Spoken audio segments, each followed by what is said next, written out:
No, the judge in his judgment had told, while the murderers make merry, the hapless victims weep. I think he understood what we as a family are going through. I'm not a politician, neither am I an activist. But I felt that killing someone is not right. It is not acceptable and it should not be encouraged. If a murder of somebody of a stature of his stature, who was brother to the ex-chief minister of Andhra Pradesh, who is uncle to the current chief minister, is not solved and the killers can get by, just think about what can happen to an ordinary person. We need to find a solution. Now, shortly after this, a few months after my father's death, on September 3rd, we discovered that one Mr. Srinivas Reddy had died. Okay? Now, this Srinivas Reddy happens to be a relative of another person who has been extensively investigated on this crime. He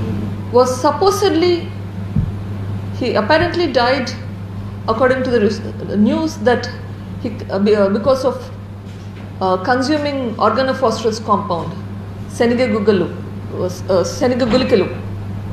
Okay, but on his body, after his death, there were two different letters. Okay. Letters addressed to the Chief Minister of the state of Andhra Pradesh, letters addressed to multiple people who are leaders in the place where we come from, Pulvendla, with various requests and telling that he is not involved in this crime. But on this letter was an additional writing, as you can see highlighted here, which is of a different handwriting compared to the body of the letter, blaming an inspector for the cause of his death. Now, this inspector happens to be one of the inspectors who was investigating this crime. Okay. Following his death,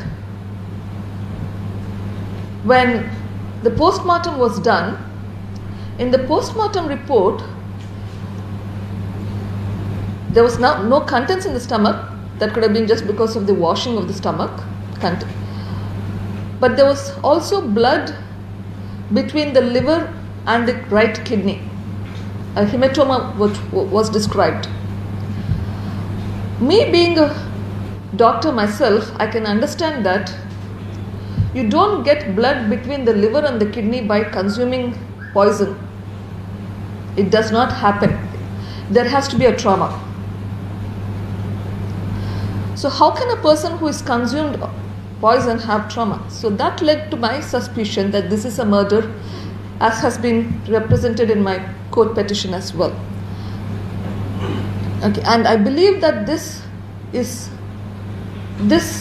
suspicious death, which is potentially a murder, is linked to my father's murder, Mr. Y.S. Vivekananda Reddy's murder, because there seems to be a common modus operandi, in the sense that there was letter found near my father's body as well as in this, both putting responsibility on different people. And in this case, the person has written that the inspector is responsible for the death. Okay. There's a lot of reasoning given as to why Mr. Y.S. Vivekananda Reddy's case has not been solved. The crime scene has been cleaned up, so there was no evidence left and so on. But this was a clear-cut case that was in front of our eyes, and this death is still unsolved mystery.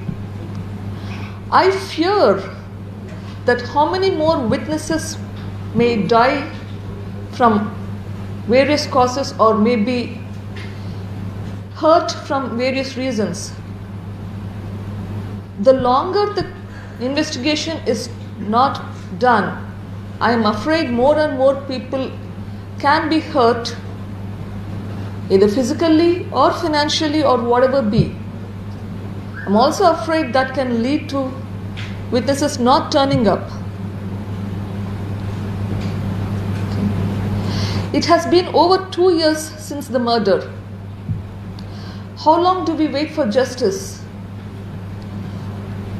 Our justice system says that justice delayed is justice denied. Is this a society that we want?